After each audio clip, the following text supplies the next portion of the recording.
a severely endangered public health and a paralyzed economy.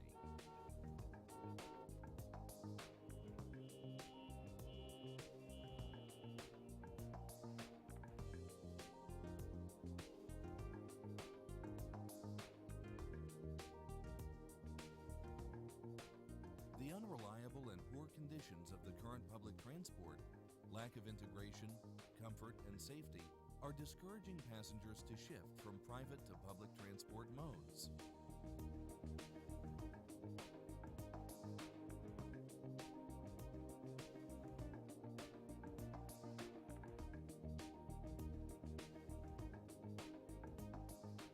Let us think.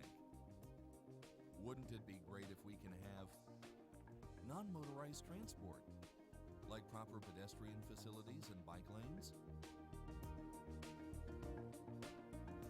Public transport as elevated rail and feeder buses.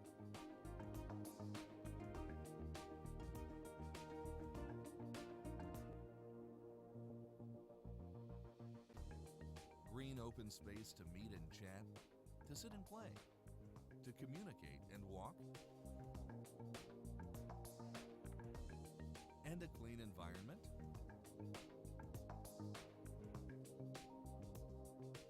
We need to stop private vehicles entering the city.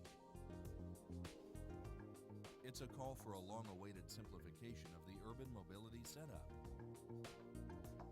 which only needs a fully operational multimodal public transport network system,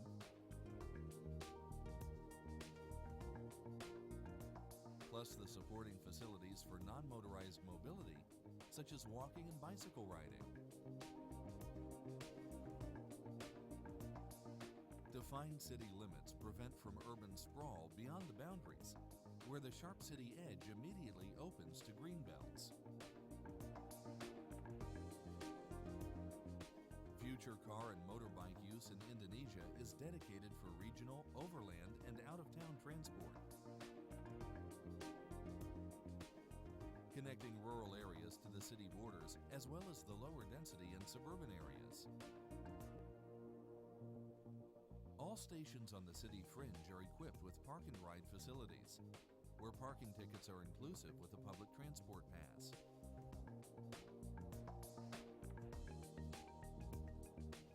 Walking as the fundamental way of urban mobility is given priority by extensive facilities, which become most elaborated for seamless access to feeder buses, BRT, and MRT stations.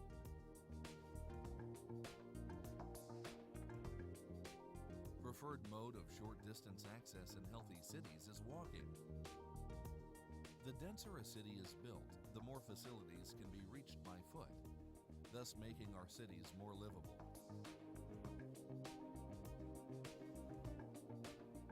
Land use and building codes follow a transit-oriented development, making connecting stations an integral part of dense urban structures.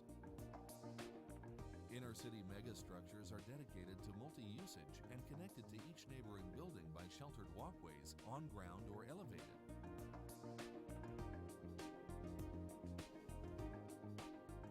Providing semi-public space within and around these structures where public transport modes get directly connected to. With an extensive network of the bus rapid transit system in bigger cities combined with elevated rail networks and an easy access for walking or biking to the station, the major demand for mobility can get covered.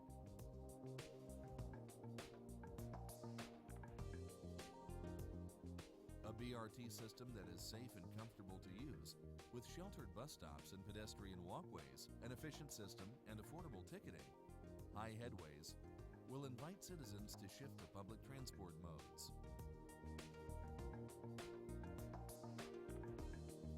Smaller scale feeder buses, regulated angkots, pedicabs, and electric taxis complement the seamless connections within this hierarchy of urban public transport. The backbone of public transport in larger cities consists of a network of elevated mass rapid transit lines. Exclusively dedicated bus rapid transit lines complement and support this citywide network, where stations are no further than 1 kilometer from any location recreation within the inner city. Walking and cycling are the most efficient and effective contribution to sustainable, environmentally friendly, and low-carbon transport goals. Bicycle and pedestrian networks provide opportunities to go anywhere close and to access other means of transport. Indonesian cities are supported to become walking friendly. Improved pedestrian facilities will induce walking as the primary mode of transport and encourage the shift from private vehicles and other modes and reduce traffic congestion, greenhouse gas emissions, air pollution, noise, energy consumption, financial expenses for transport, and increase public health, communication among citizens, attraction to recreational and touristic facilities, business at adjacent outlets, safety, the overall livability of our cities. Indonesian cities are assisted to define limited borders and create density within, so that distances are kept moderate and a great part of the demand for access is covered by walking. Medium and longer destinations are served by public transport modes, and these are to be made attractive, available in high frequency with easy and comfortable access for pedestrians. First step cities have to do is building up an extensive public transport network. Ideally, elevated rail with electric feeder buses and locally appropriate supporting modes of transport, like water buses or cable cars. Parallel walking access and biking facilities with safe road crossings must get improved citywide.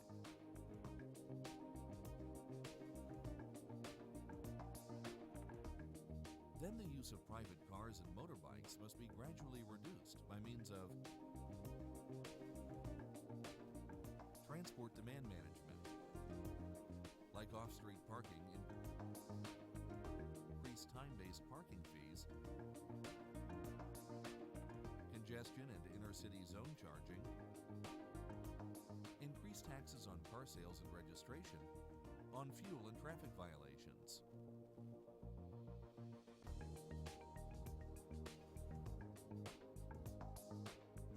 With the ultimate goal of traffic-calmed or even car-free inner cities. Public space in inner cities is returned to the citizens, who are all pedestrians in the first place. Together we can bring the smiles back into their lives.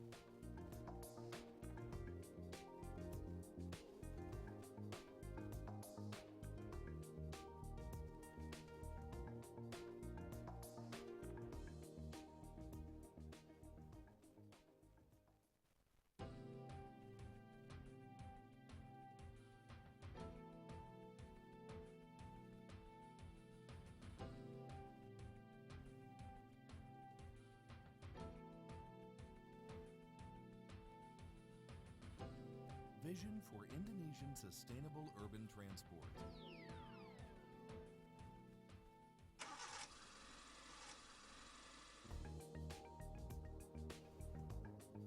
Jakarta. With near gridlock traffic, the severely endangered public health, and a paralyzed economy,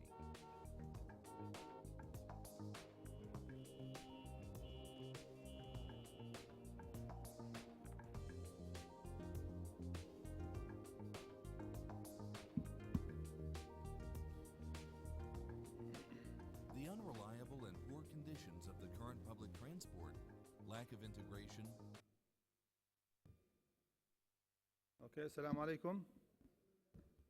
I think at one point in time we have to start, so may I ask you please to take your seats? Thank you very much for coming. I'll be playing a sort of master of ceremony, but I will also be moderating the seminar. So as a tradition of all IDB seminars and events, with your permission now we will start with a recitation from the Holy Quran Then we will have an opening or welcoming remarks by the Vice President. Then we will start the main event. So without further ado, I will ask my brother to have the recitation, please.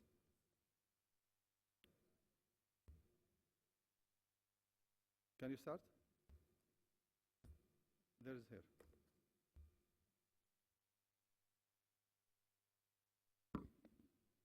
You want to do it here? Sorry?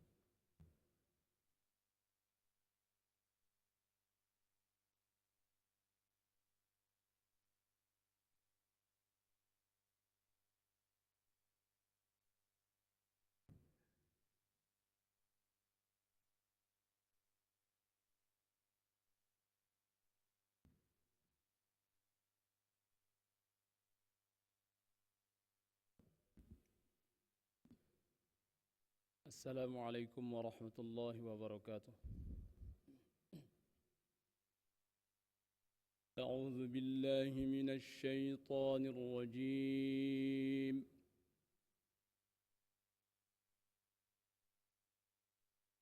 بسم الله الرحمن الرحيم.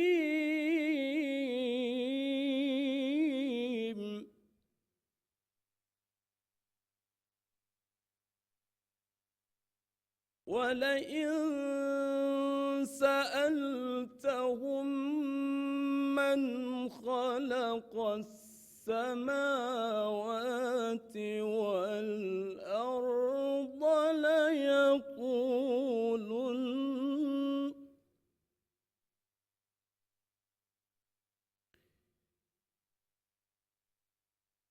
ليقولن خلقهن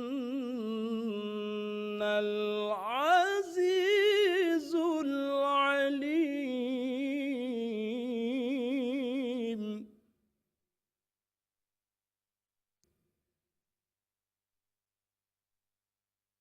الذي جعل لكم الأرض مهدا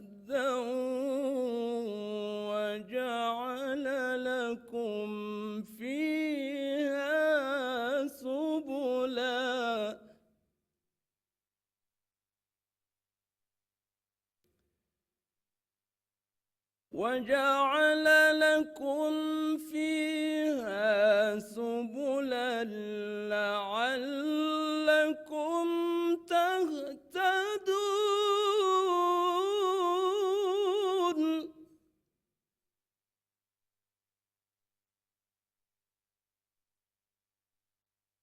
والذي نزل من السماء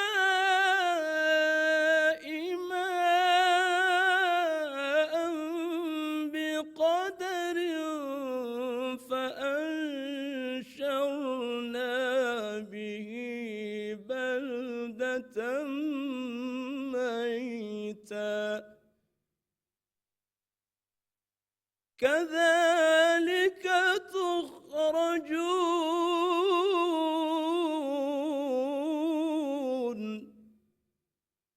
صدق الله العظيم.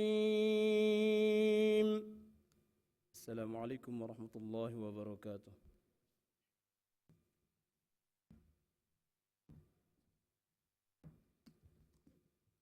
Thank you very much for this beautiful recitation.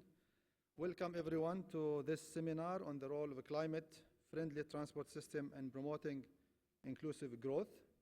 I will respect your freedom of choice of your seat, so if you don't mind, if you are sitting in the very back, try to come a bit closer here so that we can feel more as one group.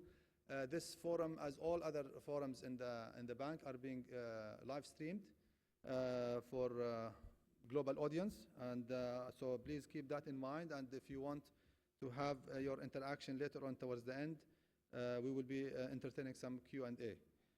We hope this session will add value to your knowledge and stir some important discussion on the role of international financial and development organizations that they can play in meeting the Sustainable Development Goals with respect to transport and climate change.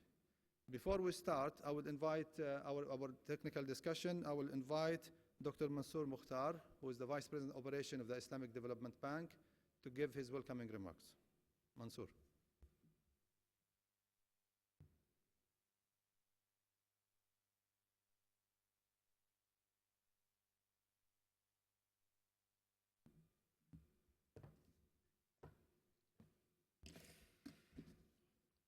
Bismillahirrahmanirrahim.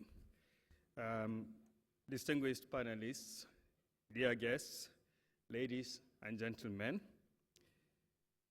on behalf of the Islamic Development Bank Group, we would like to welcome you all to this seminar. I would also like to express our thanks and appreciation to the distinguished speakers for honoring IDB Group's invitation to be part of this seminar. As we all know, 2015 has been an exceptional year for the global development agenda. Among other things, I think the most significant event was the launch of the post-2015 development agenda on the Sustainable Development Goals during the 65th session of the United Nations General Assembly in New York. This proposed a holistic and integrated and ambitious, I would say, development agenda that was adopted by the political leadership and this important gathering. Of course, the adoption of this was preceded by a gathering of world leaders in Addis Ababa for the third UN Financing for Development Conference to review innovative means of financing the world's evolving development agenda and address the challenge of scaling up the financing required to meet this ambitious agenda. It was tagged at the time moving from billions to trillions in terms of how we could scale up the level of financing. And thirdly, related to these themes was the launch of the new Global Climate Change Framework at the 21st Conference of the Parties of the United Nations Framework Convention on Climate Change in Paris, which was really seeking to integrate the climate finance and development finance agenda to present these as opposite sides of the same coin. As development practitioners and policy makers, these and other global policy frameworks require us to think about the way we approach sustainable development and finance. During the Conference of Parties on Climate Change in Paris, COP21, 52 out of the 56 IDB member countries submitted ambitious, intentional, nationally determined contributions to combating climate change, including Indonesia. And an important, really, aspect of implementing these is to look at creative ways of financing these proposals. For our own part, the Islamic Development Bank Group is committed to further collaborating with the donor community to scale up its efforts in financing climate-related projects to help these member countries achieve their climate action plans outlined in their INDCs. Specifically, in COP21, IDB, together with the other multilateral development banks, announced their commitment to improving climate resilience of transport systems, including building awareness on the need to protect transport services, mainstreaming climate resilience in transport policies, plans and investments through the development and use of improved tools and methodologies, capacity building, and project financing. Without further ado, I call on the eminent panelists to share their thoughts and experiences on climate change initiatives focusing on transport and mobility that could support countries in their quest to contribute towards meeting the global climate change targets. I wish you all successful deliberations, and thank you very much for your kind attention. Thank you.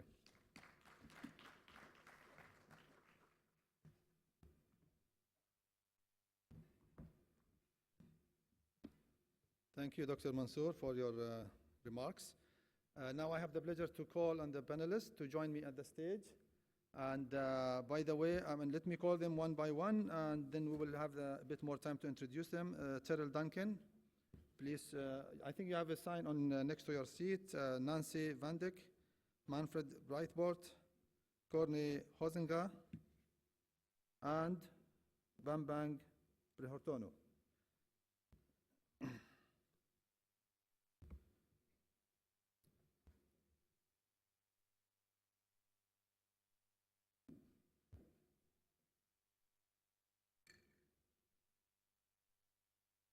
Okay, you all found your seats?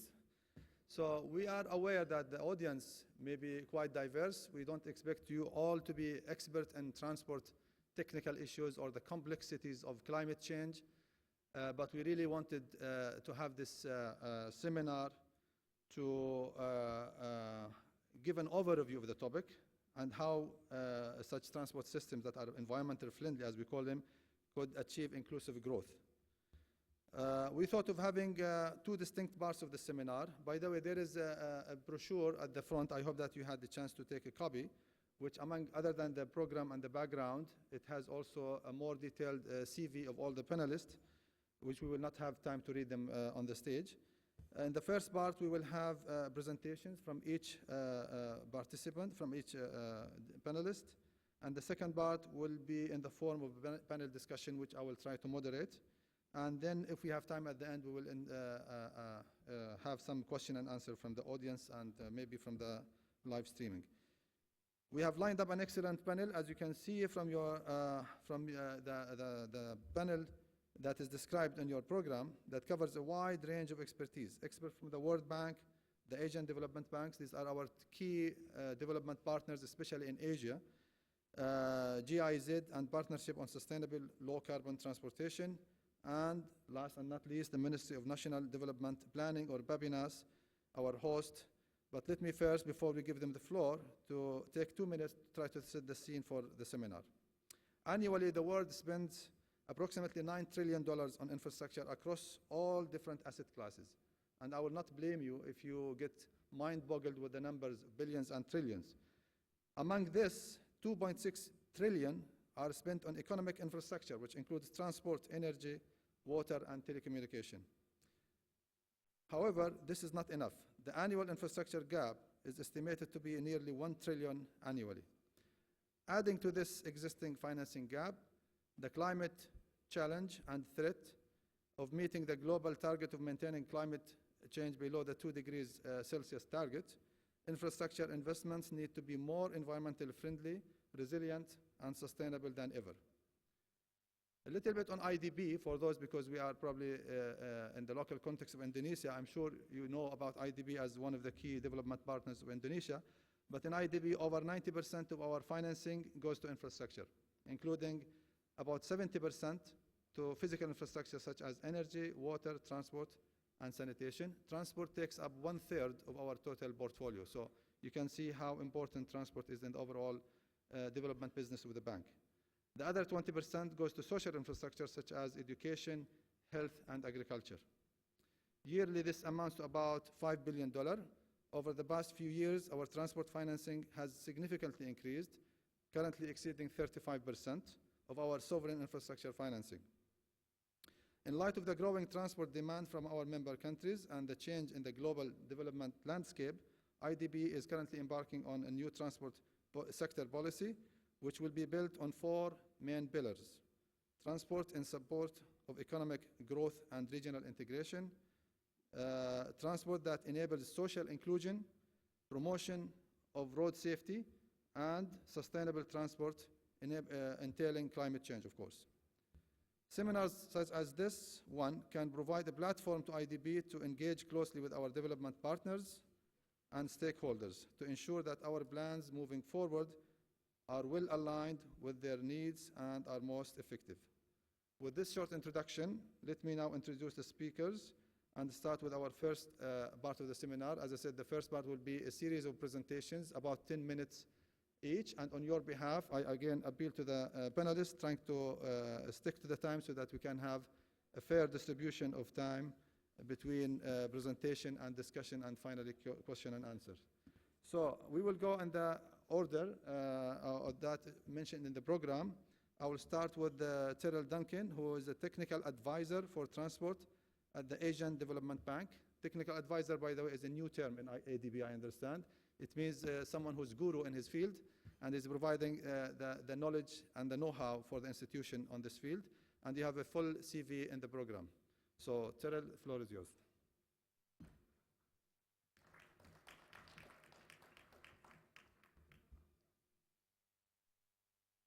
Good afternoon, ladies and gentlemen. It's a pleasure to be here.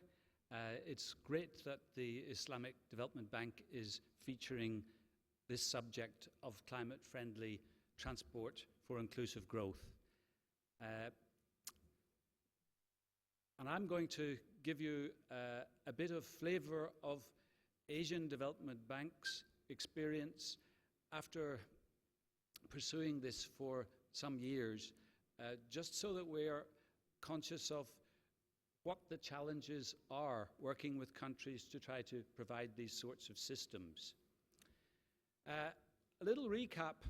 Conceptually, some years ago, we used to simply pursue transport for the efficiency, the cost saving that would lead to economic growth. And we then became more conscious of poverty and social issues, and we added access, affordability, safety into agendas so that transport could contribute to inclusive growth.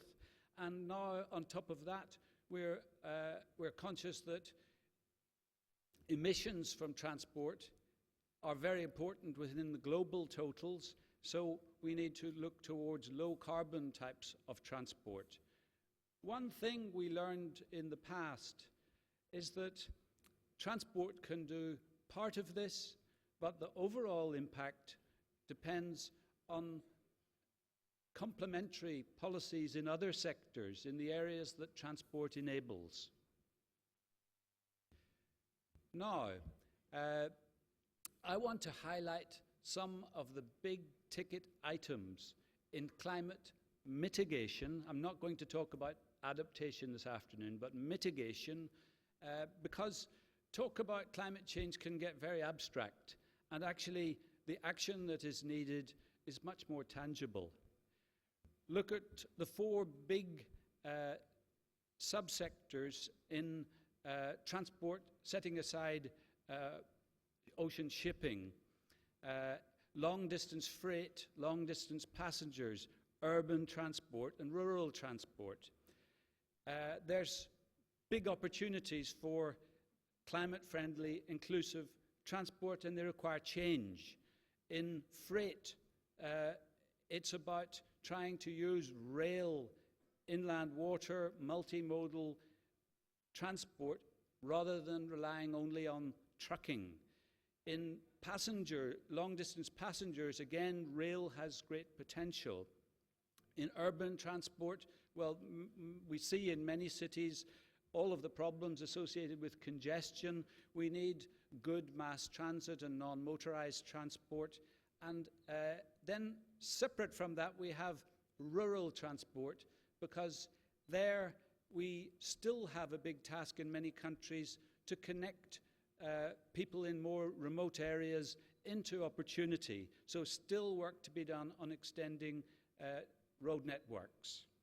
Now, some good news there is that those first three, which are incidentally the big ticket items, they're the big ones where transport is contributing greenhouse gas emissions. These are win-win solutions. The opportunities that I outlined will provide cheaper transport, which is better for the economy, lower emissions, lower accidents. So the question is, why are we not doing it? A few examples of this. This is a railway in Uzbekistan.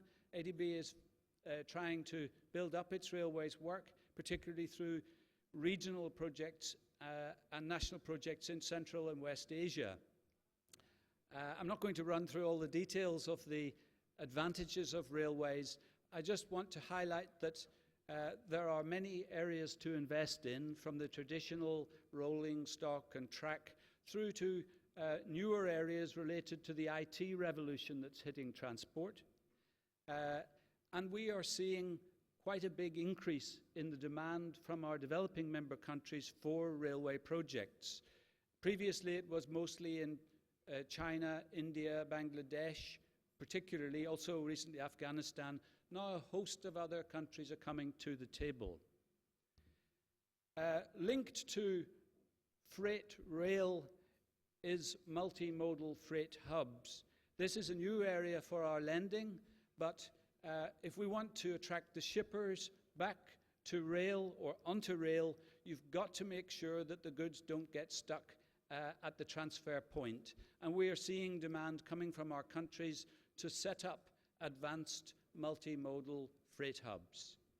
We're seeing demand also and lending activities for multimodal passenger hubs, doing the same thing, connecting railways with mass transit systems in the cities so that it's convenient for people to use these climate-friendly modes. In urban transport, we often think straight to metros. This is the Jaipur Metro, which ADB has been assisting. Metros are a very exciting opportunity in very large, densely populated cities, and one where a certain level of income has been reached because they're costly. ADB is relatively new in the metro business. Quite a few of our countries also have some challenges on affordability, but we're seeing some expansion of work on metros, starting in Vietnam and moving into proposals for Bangladesh and Sri Lanka. Compared with metro, bus rapid transit offers a solution for perhaps smaller cities and cities where affordability is lower. Take the example of our recently completed project in Yichang, China. The cost there is $4 million per kilometre. That is between 1/10 and 1/50 of the cost per kilometre of a metro, depending on whether it's at the surface level, elevated, or underground. So BRT is another important option. As we know, when we look at the advanced cities in the world, the best cities have multiple systems, so we don't need to get into an endless debate about only having one system. We've seen quite a big expansion in our work in BRT because of the affordability side and because it can be done faster. Let's not forget the rural areas and inclusion. They may not be so big on climate change, but the scale of the challenge remains very large.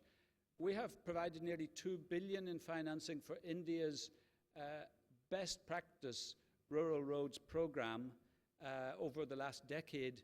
In the first project alone, it benefited 11 million people, a colossal improvement by simple engineered roads. These people in the photograph are going to school. Previously, how did they get to school? ADB decided to make sustainable transport, climate-friendly transport, its target in 2010.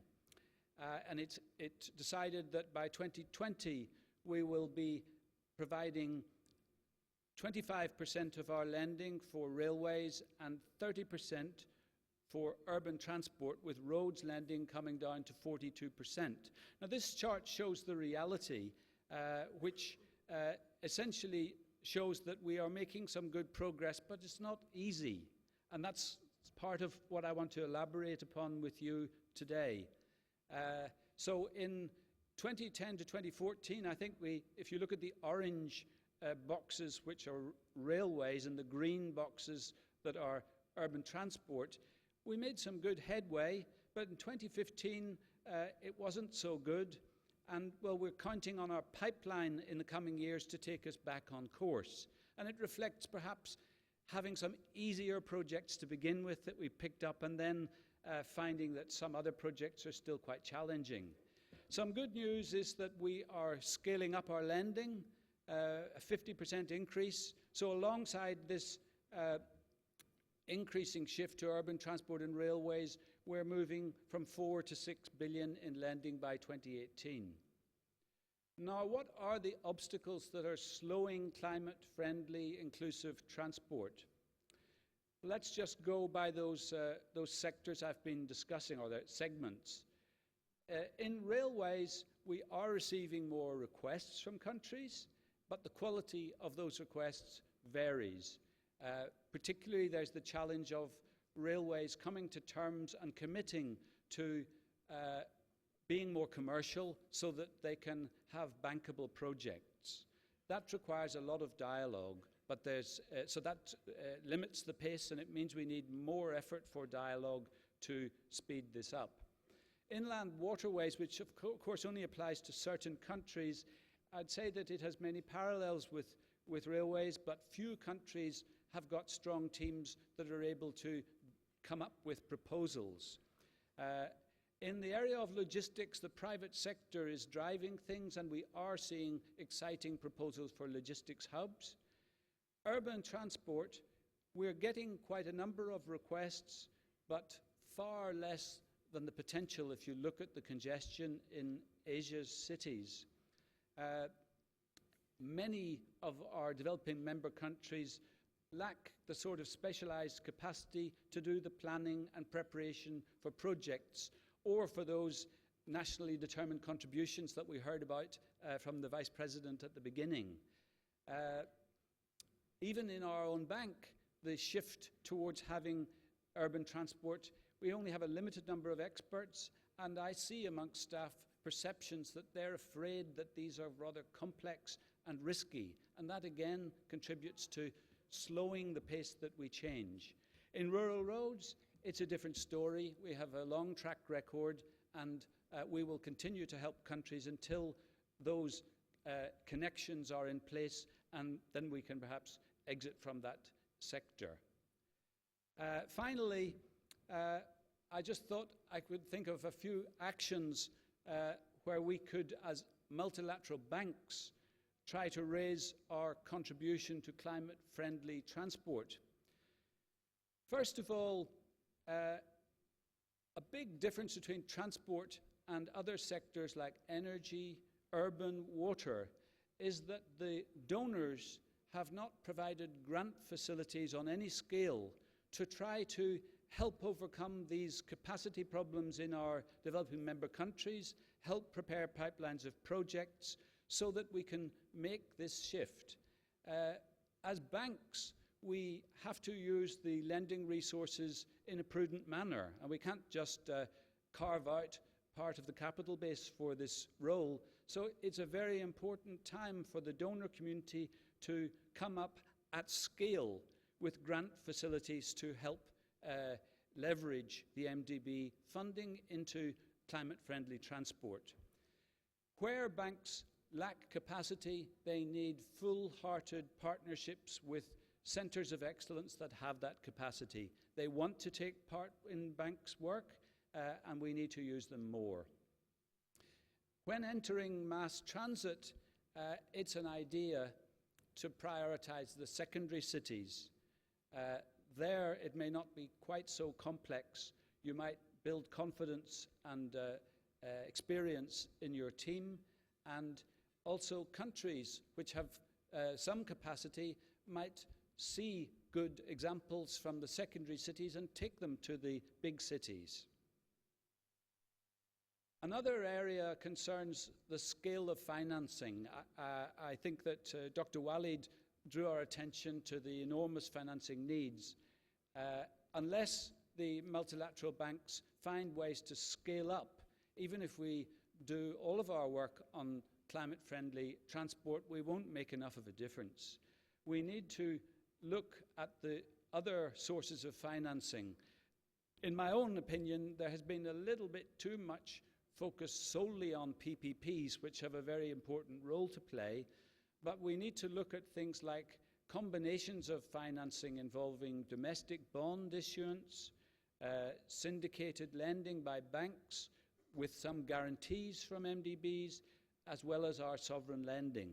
We've seen in South America that that type of model is scaling up financing. And finally, and perhaps one of the most important things, is to step up policy dialogue on this type of transport with developing member countries and with the donors. The MDBs do this individually, and they can also do it through partnerships, including the partnership of the 8 MDBs, the Working Group on Sustainable Transport. We need to get everybody to realize how important this is and to see what solutions can be put together if we draw on the right source of expertise. Thank you very much. I hope that's helped set the scene in terms of what's actually happening on the ground in countries. And I'm just taking this opportunity to make people welcome to ADB's Transport Forum in September. Thank you very much.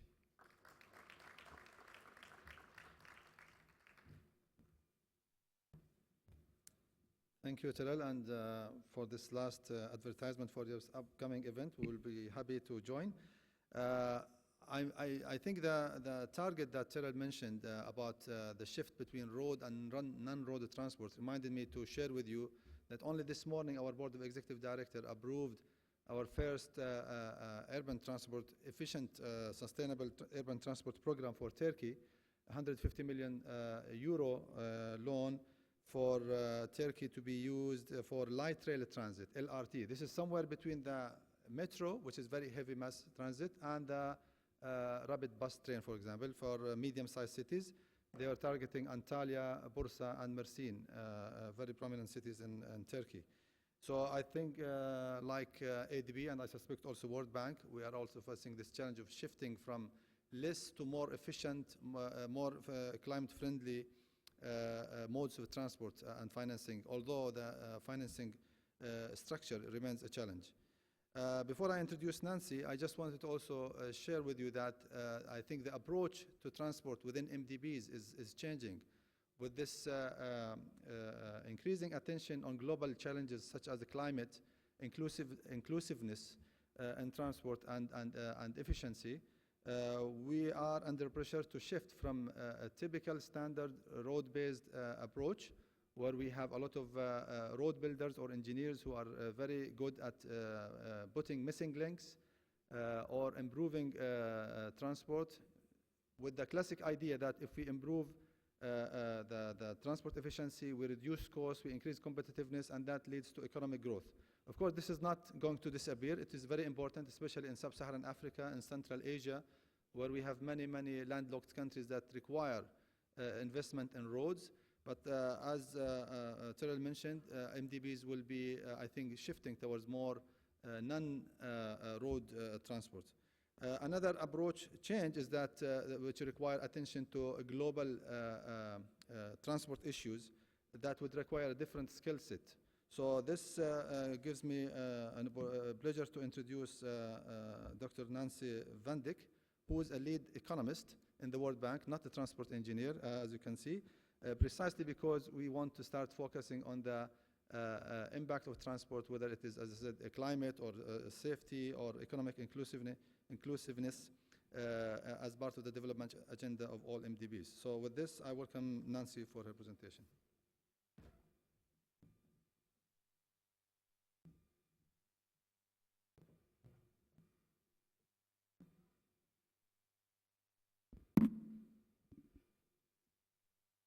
Thank you, Dr. Walid, and thank you very much for inviting the World Bank Group to share their perspective on a very important topic. What I would like to do today is basically step back and frame this whole discussion within a broader context. Now, last week in Washington, there was a very important event, the Climate Action Summit. Now, the Climate Action Summit was called by the UN Secretary General Ban Ki-moon at COP21 in Paris. And the spirit of the Climate Action Summit was very much that now that we have an agreement, that 175 nations agreed to sign the climate deal, how do we move from a commitment into action? So the Climate Action Summit was very much the first critical stepping stone towards articulating an action plan for tackling the climate deal. In that context, the World Bank Group was tasked by the UN Secretary General to take the lead on the transport track. And it's in that capacity that we have accepted this invite today to share some of the discussion that took place in Washington and bear some relevance on going forward with this agenda. Now, in our mind, it is very clear that the Paris Agreement was a very important agreement. But as was said earlier, this is not the only agreement that took place and that bear relevance for the future. In New York, a few months earlier than Paris, the international community agreed to meet a number of targets, the Sustainable Development Targets, by 2030.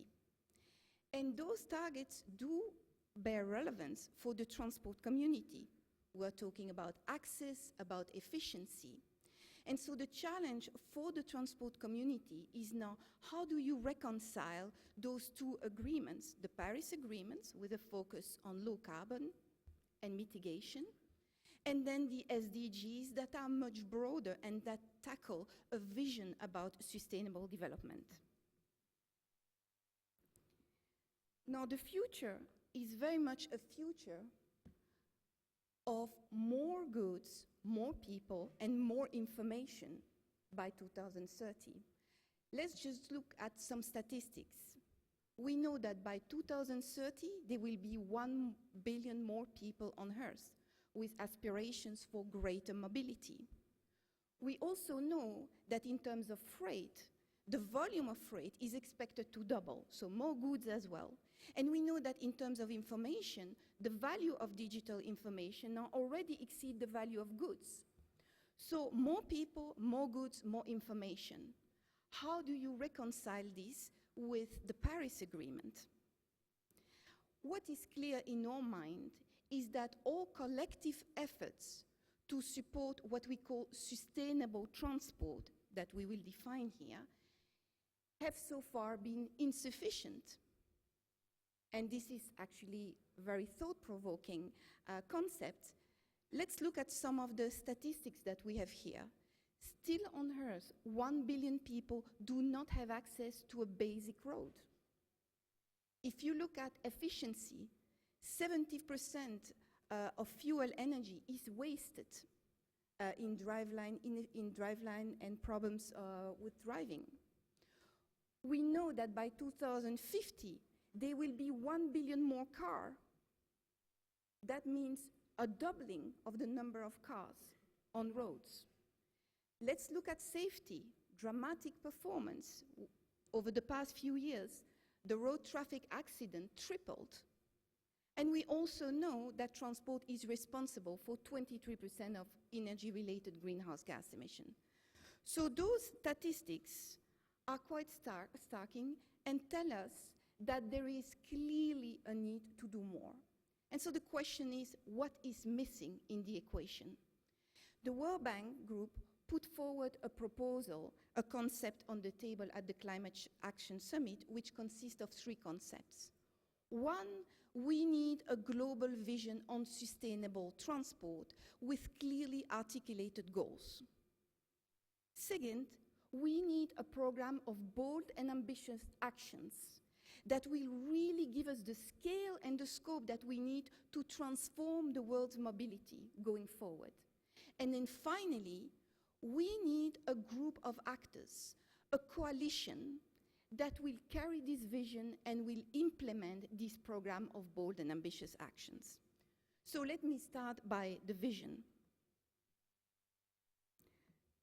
We propose a vision that reconciles and integrates the SDGs targets, the Paris targets, and much more. It's a vision around sustainable mobility for all, which consists of achieving basically simultaneously 4 goals. One is the issue of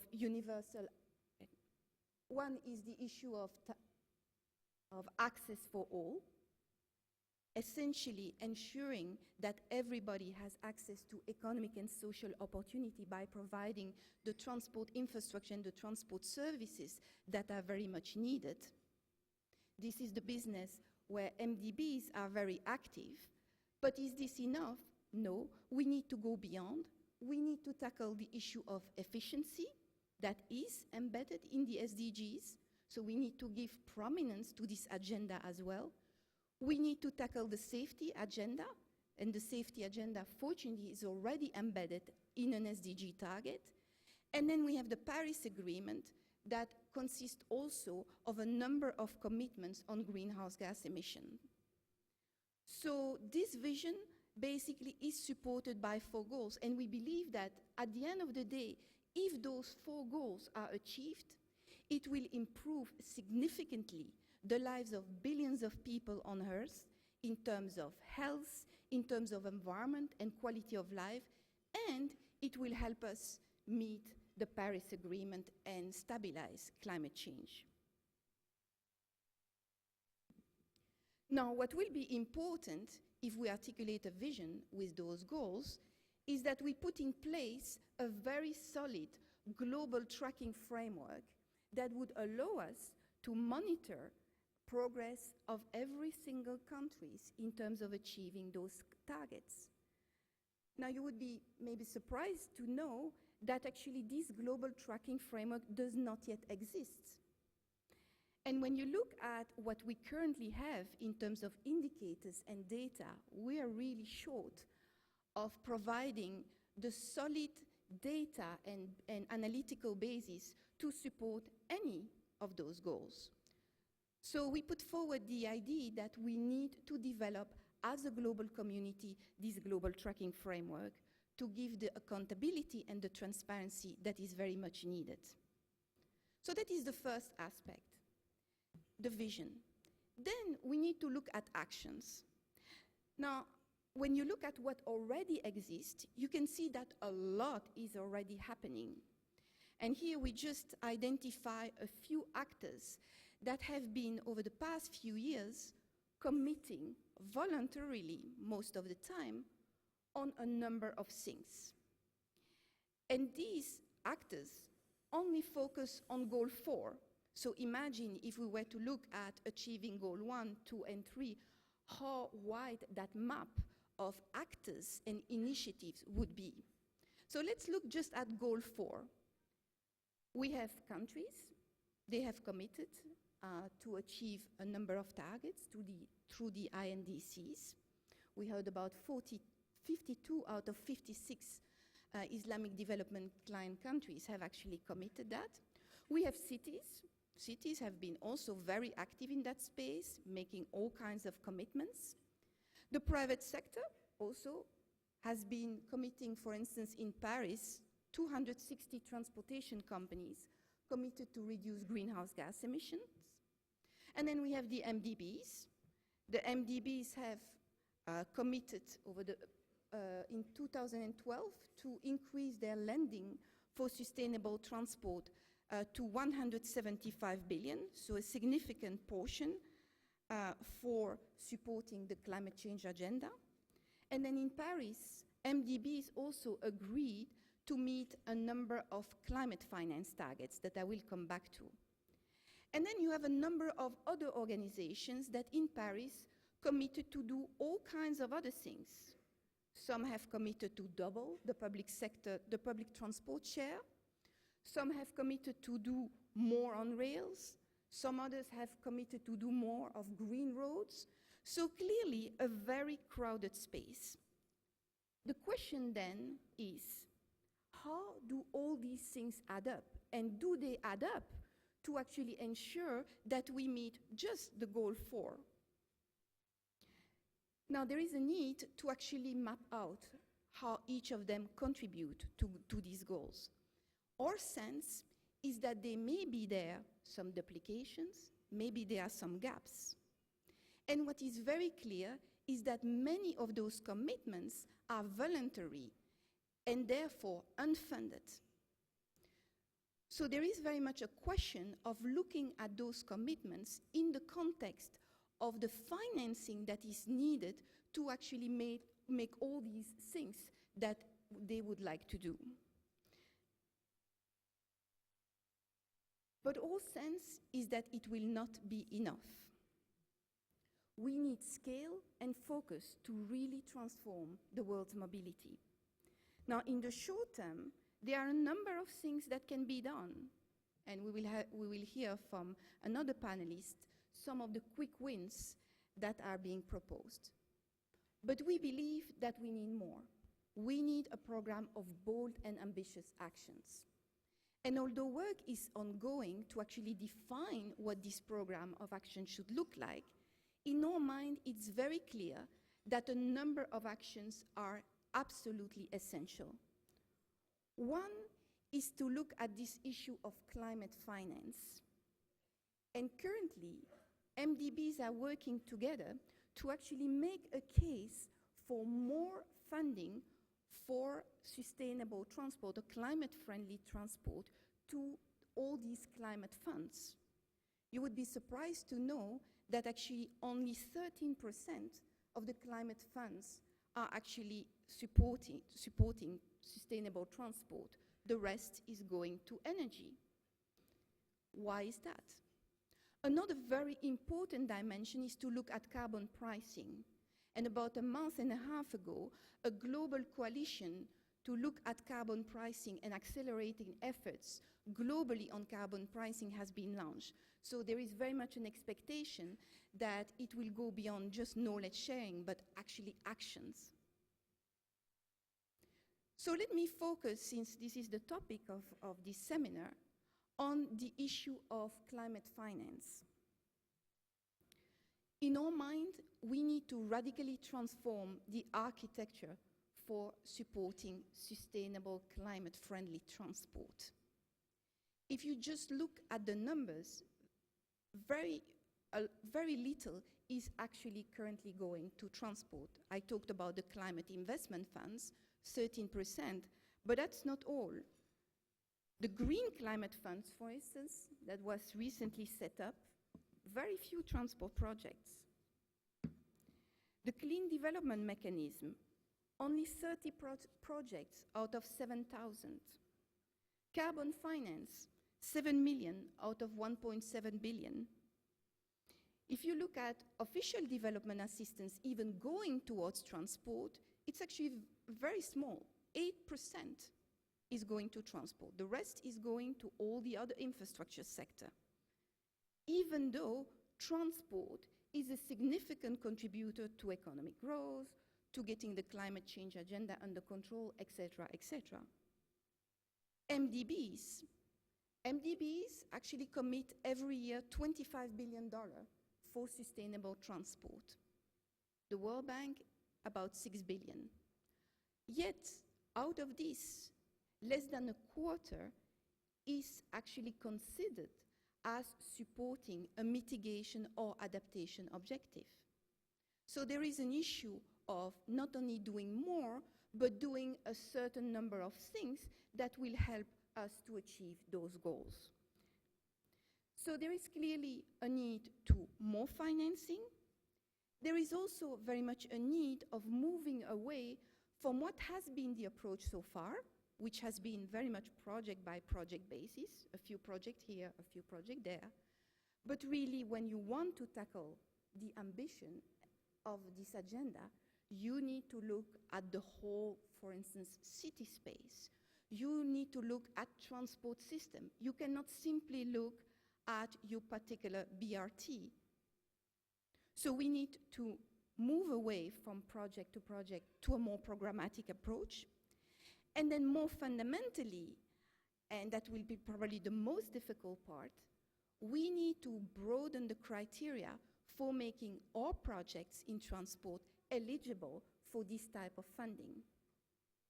Transport, most of the benefits are in terms of greenhouse gas emission, are only visible in the long term. Yet, most of those funds require those projects to demonstrate an immediate effect or within the first 5 years. So of course, at the end of the day, only energy projects can access these fundings. as opposed to transport projects. So there is clearly a need to look at the whole architecture of financing transport and then revise and adapt it to new reality.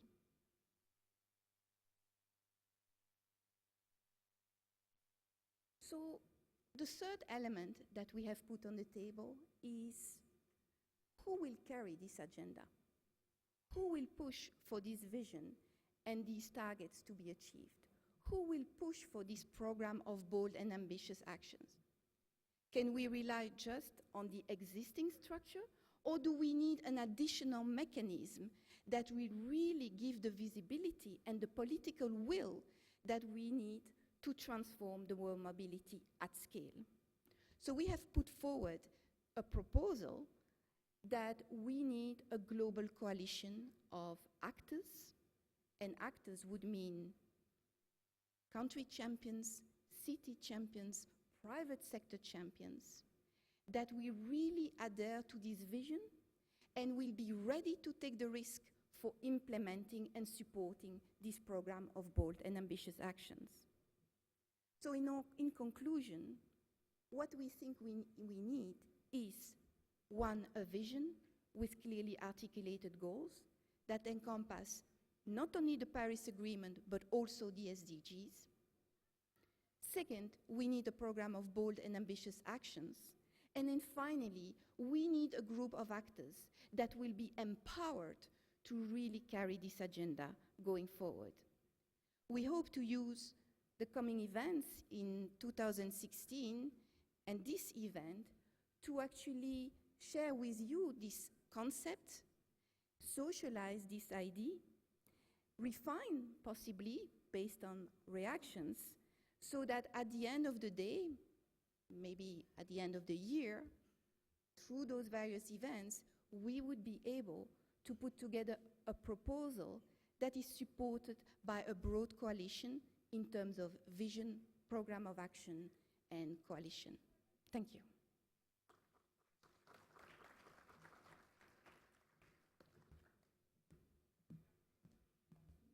Thank you very much, Nancy, for this perspective from the World Bank.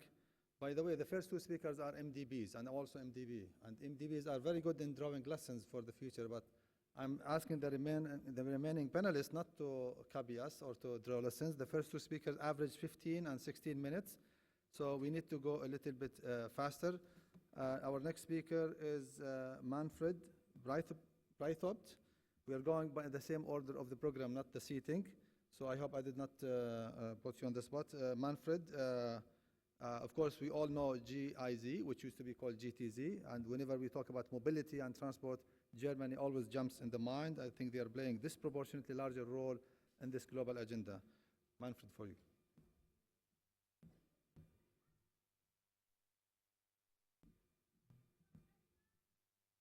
Oh, I don't even need this. Too tall for this. So, thank you very much for inviting me to this important event. I will be dealing with urban mobility in my presentation. We all know this, and the situation has gotten worse and worse over the years, be it Jakarta, be it Manila, be it Cairo, all over the world. And this, unfortunately, are photos, are pictures of things we know. Pollution, also here in Indonesia, where we have still Euro 2 standards, but also in other places have worsened over the years. Traffic fatalities, we heard it already, 1.2, 1.3 million, nobody knows the exact figures. There's under-recording, in some of the countries, under-recording is 30-40%, in China, for example, and India. But also those are possibilities. How to change roads, urban roads, into other ways. On the right side, there is a New York photo after the restructuring.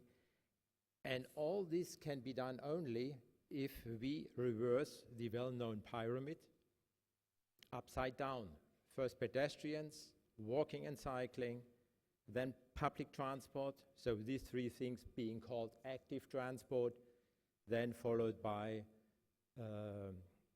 intermediate transport, shared transport, finally individual car-based transport, right? So reversing the pyramid. And this is now the case, reversing the pyramid in many national transport policies, be it in India, in Brazil, in some other countries, Mexico. They have set up their urban transport policy outlining the importance of changing the way projects are seen and cities are planned. And also regarding financing. Remember, in many countries, 95, in Vietnam I did a survey on secondary cities, 95 to 98% of all the funds in urban mobility is going into road improvements and road widening. 98%, right?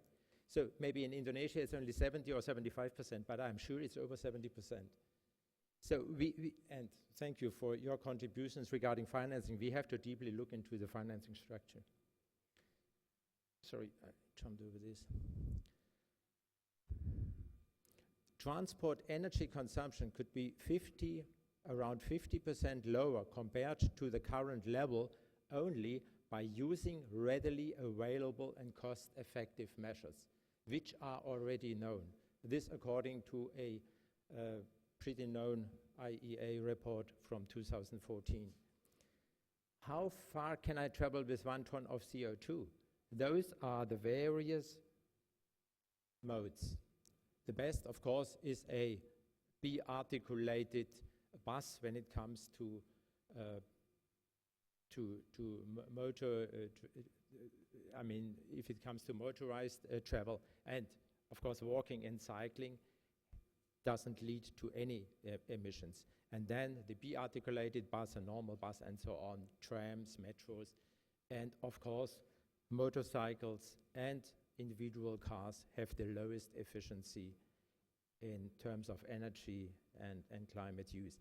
We all agreed in the international community, bilaterals and multilaterals, to go according to the Avoid, Shift, Improve paradigm, which, to make it maybe more visual for some of you who may not be yet so familiar, whenever you do a trip, when you go shopping, you have to take various decisions. First, where do I buy?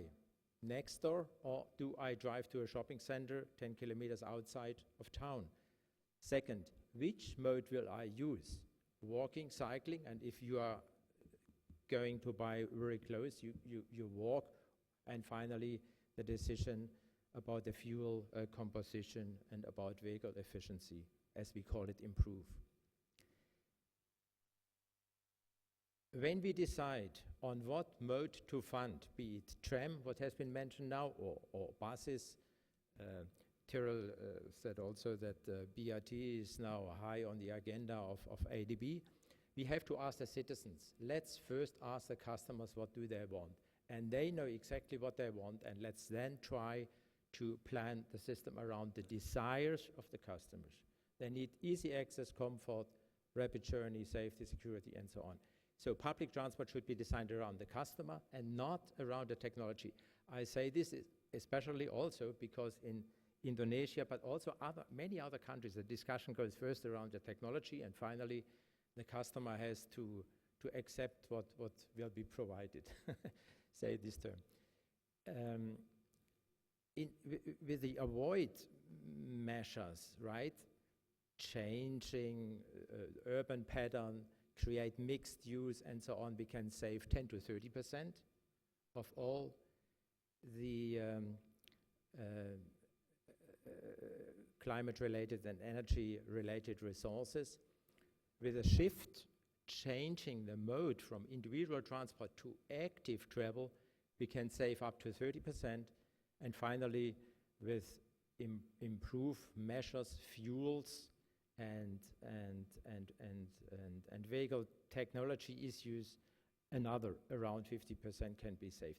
And many of those things are not too expensive. So it's not always money what is missing and what hinders a implementation of those measures. How to go there? please not by a project to project way, so that we are doing one project after the other without an overarching policy. We do need, and most of the countries have already, sustainable development, climate and energy goals. And based on this, we need a transport policy, especially, and I mentioned it, particularly a national urban transport policy. Such a national urban transport policy is the umbrella for anything which can be done then to improve the situation in cities. Before the project approach, we need to have an overarching policy. And even before the 5 years plan, and even before the strategies, we need to have a policy. Because this enables the ministries of planning, transport ministries and so on, to easier get access to resources and to set up a financing scheme. Then, of course, institutions and the legal framework need to be harmonized with those goals. Very often we have overlapping institutions in cities. Finally, the taxation and charging policies, and not to forget sustainable urban mobility plans, so that each and every city who requires support from the provincial and the national funding, so that they prepare a proper sustainable urban mobility plan with the stakeholders, with the population taken into consideration. Local transport plans. And as we all know, if you plan for people and places, you will get people and places. And if you continue to plan for cars and traffic, you get more cars and more traffic, induced travel. We all know it. But still, this paradigm is not everywhere used. So again, I'm using these charts pretty often, but it summarizes very nicely, and you can see it on the photo, all these points which are mentioned there. It's an integration of public transport with priority over all modes on the road. Non-motorized transport is present there. There is public space. Public space has been created. Public transport has been integrated. TDM measures, car restriction measures, have been implemented as well. And vehicle technology, yes, maybe the buses are of modern technology. They are at least Euro 4 in Bogota now, and they will be changing now again in Bogota. So, in case anybody thinks still that increased, and we have an economist, the lead economist of the World Bank here, that any growth inevitably goes with increase of traffic and transport. This is not the case. We can see on this chart, unfortunately it's a bit small, we can see the North American pattern, which is the upper curve. We can see the European pattern. Here you have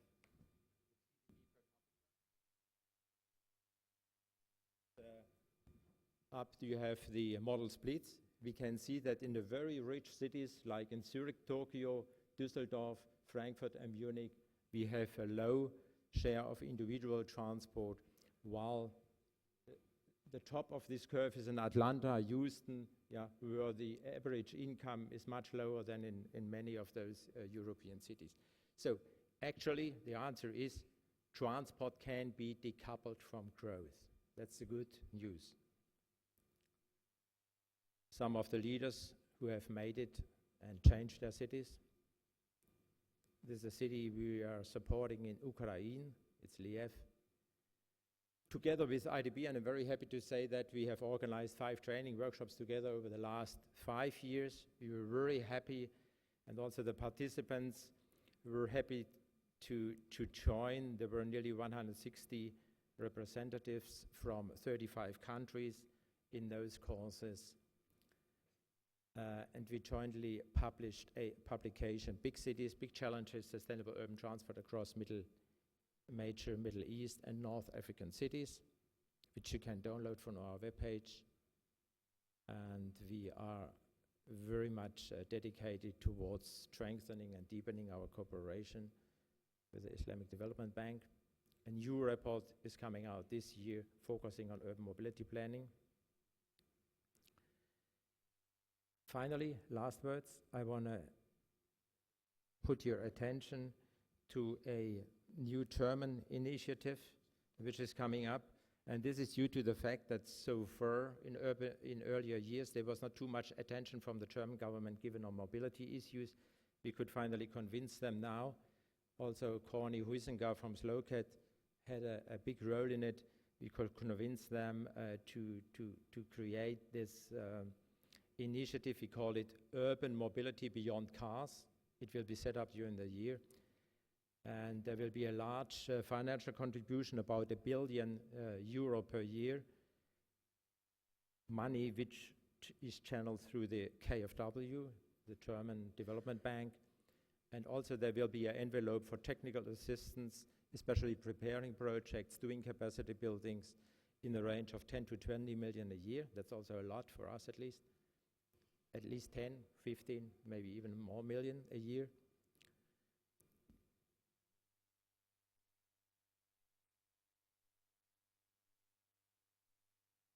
I try to bring it into 1 or 2 sentences now, that long thing. It is supposed to start in 2017 for initial 5 years. And those are the 3 main pillars. Enable, let's say, 1,000 urban leaders, decision makers and planners to plan and implement sustainable mobility concepts. Second is move fast component with 15 city pilot activities. And finally, to develop hubs around the world where knowledge will be shared and those messages can be further followed up. There is already some partners we have been talking with and who are in principle interested to join. So we will continue this discussion next week. There will be at the Leipzig Forum another round of discussion concerning this initiative. So if you are interested in any material from us, please visit our 2 pages, sutp.org for all the material we have developed on urban mobility, and capsut.org is a dedicated web page on capacity building in urban mobility. And thank you for your attention.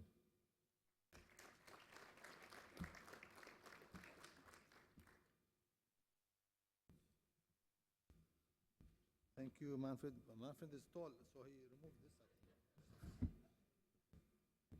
side. Manfred, it's very remarkable that German is well known for their car industry. They're promoting non-car-based transport and mobility agenda. Our next speaker is Corny Huizenga, if I said that correctly. He's the Secretary General of Slocat, and I'm sure he's going to start by defining or telling you a little bit about what Slocat is all about. Corny.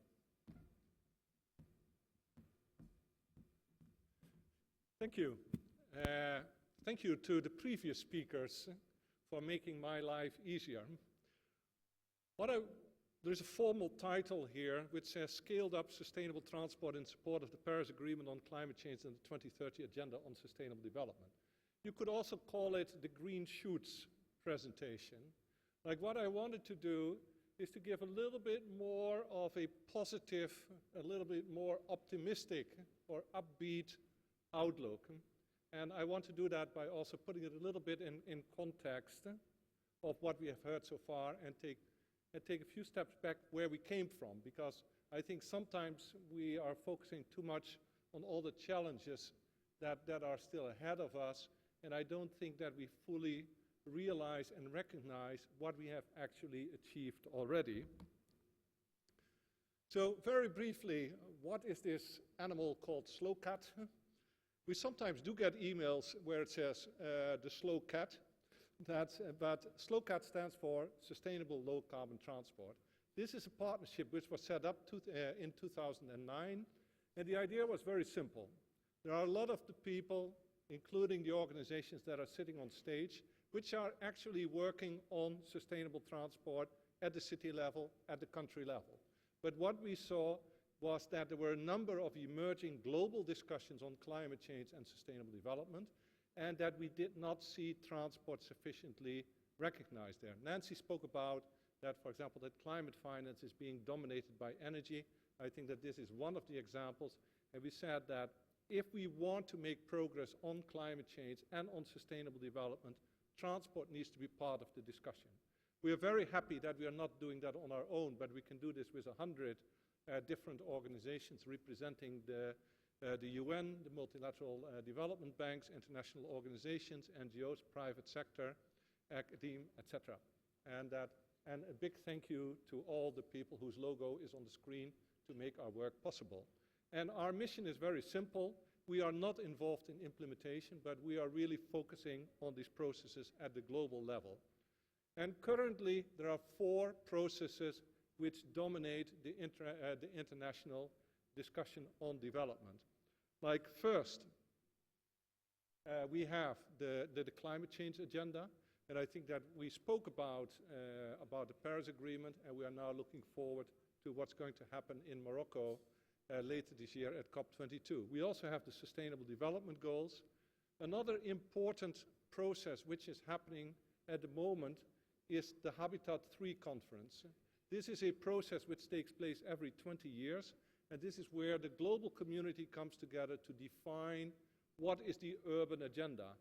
And since this only happens 20 years, this comes at a very fortunate time that we are doing this in the year after the SDGs and after the climate change. In addition to that, we also have a conference on trade and development happening this year in Nairobi, the UNCTAD 14. And when I talk about green shoots, I mean that if I look at these 4 processes, all these 4 processes substantially empower the transport sector to take action. So in other words, we are no longer in a situation that we need to say we need attention, that we need to be part of the agenda. These 4 processes all recognize the role of transport. So it's now, as Nancy said, the ball is now in our court, and that we say, what are we going to do with the opportunities presented to us? So just to give you a brief flavor of how SLOCAT is interacting with these processes, we are engaged in all of these 4 processes. If you look at sustainable development, I think that reference was being made to the $175 billion commitment by the multilateral development banks. This was an idea which initially came up through SLOCAT, and which we then took to our multilateral development bank members and say, like, let's make this happen. We have been active in promoting to see how transport can be integrated in the SDGs, and we'll say a little bit more about that later. In addition to that, we are working with the high-level advisory group of the Secretary General on sustainable transport. Again, it's another green shoot which shows that things can happen. On climate change, we will say a bit more about this later, but we talked about the actions by non-state actors. This is something where these 15 initiatives that Nancy also referred to, we helped to put this 15 together. We have been organizing transport days at the various COPs in order to mobilize the transport sector. On the Habitat process, we will be organizing something which is called the Quito Action Plan on Sustainable Urban Transport, where we are going to rally again all the commitments which have been made by people on urban transport, including the one that Manfred presented on the German Mobility Initiative. On UNCTAD, on trade, it's very encouraging to see that the draft outcome document from the UNCTAD conference actually has a separate section on transport which recognizes the need of sustainable transport to enable trade and development. And we're very happy to organize a ministerial roundtable later this year in Nairobi together with UNCTAD on this topic. And this is where the Secretary General makes his appearance. Coming back to the Sustainable Development Goals, there are 17 Sustainable Development Goals, and the difference with the Millennium Development Goals, which preceded this set of goals, is that there is much more emphasis on development. The previous one was dominated by social issues and to some extent by environment, but the expansion from 8 to 17 enabled us to bring in the productive sectors. And if you look at it, transport does not have its own goal. So you can say bad news. But transport is actually mentioned in 8 out of the 17 goals. So we really have been mainstream. And it is like what was said by the previous speakers. We see 2 areas of emphasis. We see targets which talks about we need to grow the transport sector, and this is about rural access, urban access, and regional connectivity, and we need to do transport differently. So it's really this challenge, how can we do that? We heard from the previous speaker that if you go for doing transport differently, that it is actually more sustainable and that it's also cheaper to society. So it's actually a win-win, as Tyrrell was talking about. Now we come to the challenging stuff. When we went to Paris last year, there was great skepticism. Are we going to get an agreement? If we get an agreement, do we have a climate target? If we get a climate target, how soft is the target going to be? The big surprise was that we left Paris not with a soft target, but with a very ambitious target. It was agreed that the global community will move to a target of well below the 2-degree scenario and pursue efforts to limit temperature increase to 1.5 degrees Celsius. What does that mean in the case of the transport sector? The red line here is the business as usual up to 2050. The blue line is the 2-degree scenario, and the green line is the 1.5. So just imagine what kind of transport sector is associated with this green line in 2050. The answer is simple. It is a largely decarbonized transport sector. So it means that over the next 35 years, we are going to see one of the biggest changes that we have seen since the Industrial Revolution in terms of how the transport sector functions. A transport sector which at the moment is still 95% dominated by fossil fuels, that we are going to have a transport sector which will only be 15% using fossil fuels. So this is something, I think, to get our heads around it. This is one, and I think that the transport sector is still coming to terms with the size of the challenge. When we went to Paris, nobody in the transport sector had modeled the green line. The only thing that the transport community had modeled was the blue line. And everybody said, this is too ambitious for the transport sector. So it means that we really need to rally together. We need to scale up the level of our ambition, as Nancy said, and we need to make certain that we really come up with transformative change. And as previous speakers have said, project by project is not going to get us there. So now if we look at it, what does this mean for the world? By 2050 or 2060, we will be decarbonized, but going there is a different thing. And not all parts of the world will move at the same speed. We talked about the need to improve access, which will mean that we have to grow the transport sector. And it also means that we have differentiated pathways for the developed and the developing world. The developing world, and if we talk about Asia, we will see that there is going to be an increase in emissions. And that even in the 1.5 scenario, based on our initial analysis, that you can see that there is one little blue bar, which is non-OECD Asia, which would still have a marginal increase in transport emissions. These are tentative numbers, and what we see is that there is a large number of organizations which is now stepping up its modeling exercises, that we really know what these pathways are going to be for the different parts of the world. We also seen, and people have spoken about this, what we call the nationally determined contributions. What is it that the governments pledge to do in order to address climate change? On mitigation, we saw that 77% of the countries who made these commitments last year indicated transport as one of the sectors where they are going to take action. Remember, these commitments only come into force in 2020. So we still have 4 years in order to make them more ambitious, and we have 4 years to take action to make life easier in achieving this. What we see is that 61% of these countries actually included specific transport measures in these NDCs, and they range from a large number of topics. There was an emphasis on technology, and we felt that there is not enough emphasis on behavioral change, on modal split, public transport, and things like that. Adaptation, even though we know it's going to be important, also in this part of the world, was not mentioned very much. Then we have these initiatives which were being mentioned. It is very encouraging to see that the transport sector itself is saying we can and we want and we will take action. And they are doing that in 15 different initiatives, ranging from aviation, railways, public transport, electric mobility, planning, cycling, electric mobility. So there is a whole range. And if you look at it, the initial analysis of this shows that this is global in action, and this is large scale, and that if we implement all of these as committed, that we will change at least 1 in 2 trips by 2025. So it really shows that there is a potential within the transport sector.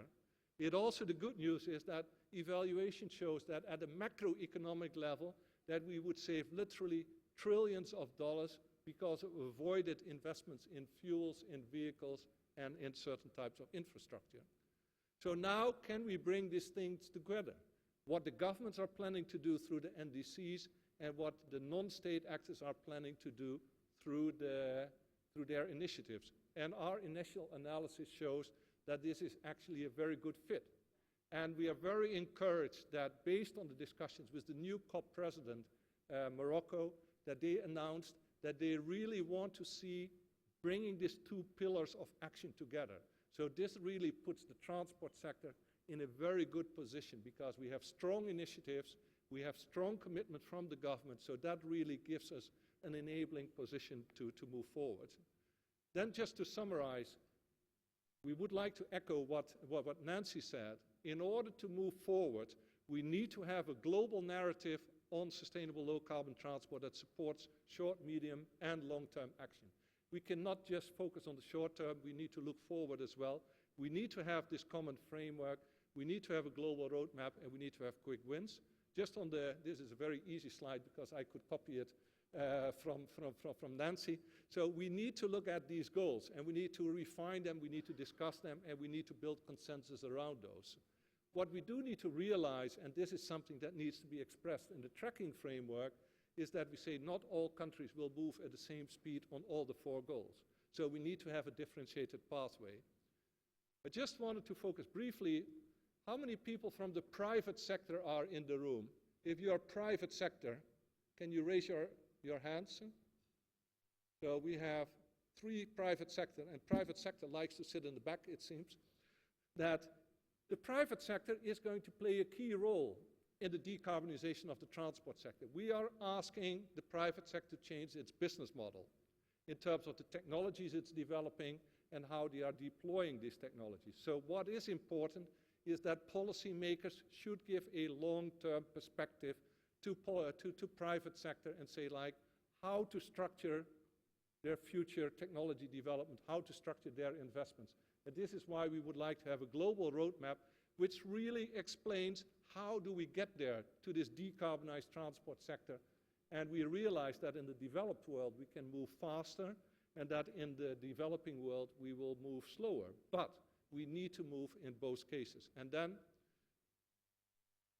what is important is that if we talk about these goals, if we talk about this long-term action, we should not forget that we can take action now and that there are things, and I think that Manfred's presentation was brilliant in the sense that he listed a whole series of interventions which are possible at this moment and what we call quick wins, because we think it's very seductive. Everybody wants to win and everybody wants to win quickly. So that these are things that can be implemented quickly. Fuel subsidies, fuel economy standards, sustainable urban mobility plans, and, for example, sustainable freight recognition programs are just a couple of examples of that. And then just to summarize, we need to build consensus, because only if, as a community, we support all of these goals, if we support the tracking framework and this vision, if we support it, then we are strong together.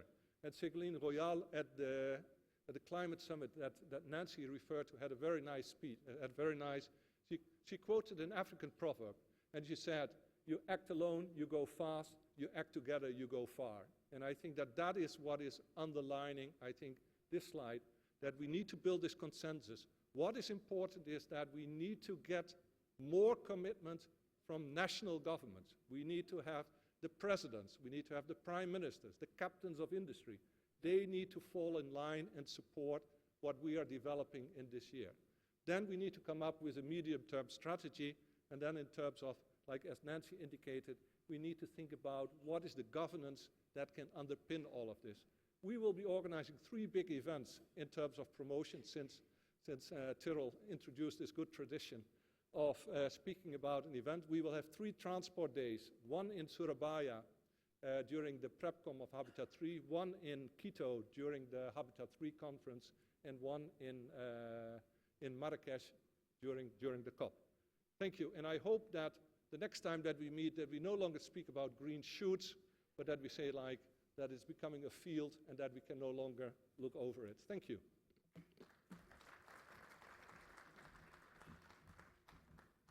Thank you very much, Courtney. I mean, I'm sure you agree. So far, we have heard very brilliant and rich presentation. The only problem is that the first part of the seminar seems to have cannibalized the second part. So we are almost reaching an end. We will hope to open it up for some Q&A, but not before we listen to our last and not least speaker, Brother Bambang Prihartono, who is our host. He is the Director of Transport in Bappenas, which is the National Planning Agency of Indonesia. Bambang.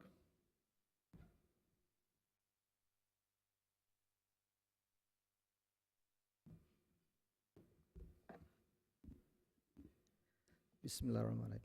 Assalamualaikum warahmatullahi wabarakatuh. Have a good day, everybody. I have 2 minutes my time, 10 minutes. I have 34 slides. I think maybe I apologize if I have to skip several slides. You know that before you enter here, we play a video about the mass transportation in Jakarta.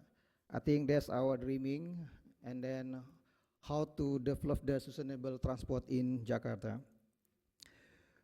And then we have been assisted by GIZ, and then also we have produced kind of guideline how to build mass transportation in a big city and medium city, and also we also produce a toolkit how to implement the sustainable transport in urban area. And also you know that this is a Manfred. Manfred is assist us for a long time, Pak Manfred, yeah.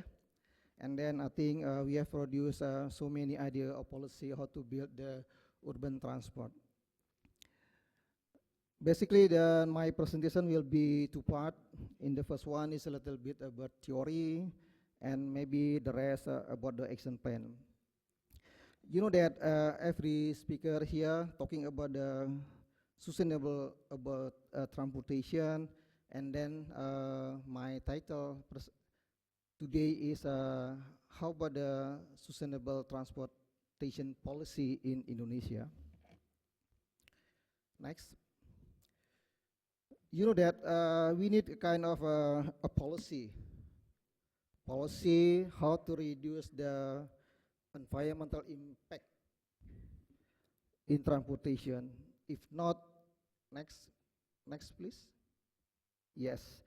If not, you can see the trend for the red color, and then we are going to achieve for the green color one. So there is a policy gap in here before we know that there is a destruction environment in everywhere. Next. Why transport sector? You see that 23% of total energy related to carbon dioxide emission come from transport sectors. And then half of the emission come from urban transport, passengers and freight. So you can imagine that the transport sector become more important to reduce the emission. Next. If you look at the outlook, and then you know that Indonesia has the biggest energy consumption. In our data in 2005, this is around about 58%. And also, carbon dioxide emission from motor vehicle is around 20% from total energy based on the data 2005. And also, you can see carbon dioxide emission in 2010 achieved around 67 million ton. And then, if you look at the distribution of the use of fuel consumption in transport sectors, the road is the biggest, around 90.7%. Why is that? Because for more than 30 years, we built the road, Pak, because we don't have any good road network system at that time. So the government policy to build road across the country. But for other mode of transportation, for example, rail is the less than 1%. I think I agree about Eddie's suggestion that we have to build railway system in order to reduce the emission. That's why for the next 5 years, if you look at our national 5 years plan, I think we are going to build the railway system around out of Java, especially in Sumatra, Kalimantan, Sulawesi, and also we are going to initiate to build the railway in Papua. Next. Based on G20 commitment, I think Indonesia have to reduce around 26% of emission. We realize that it is not easy for us, and then we have to calculate how many percent from sector transport in order to support the reduced emission 26%. This is our homework actually. Next, in our mitigation action, we are going to see how to build the sustainable urban transport in order ASI system, avoid, save, and improve. We are going to avoid or to reduce the demand of travel, and also we have to shift from the passenger car to the public transport car. And also we are going to improve the energy efficiency of transport vehicle and technology. That's our strategy in order to achieve the sustainable urban transport program. Next. This is a little bit explanation what we are going to do for the avoid and reduce, and also save and also improve. Next. For the adaptation action transport sector, we have to protect our infrastructure and also retrofitting, redesign. Sometimes we have to redesign our infrastructure because of climate change. And also we need also the regulation some infrastructure because there is some part of infrastructures flooding all the time. For example, we have a station in Central Java in Semarang. Then there is a flooding all the time. I think we have to reallocate that station. Next. Now, the transformation improvement of urban transport sustainability, we have a national consultation. Every year, we have a national consultation in Jakarta. And then we invite the local government and also line ministry and also the central government meet under the Mustan Bangnas.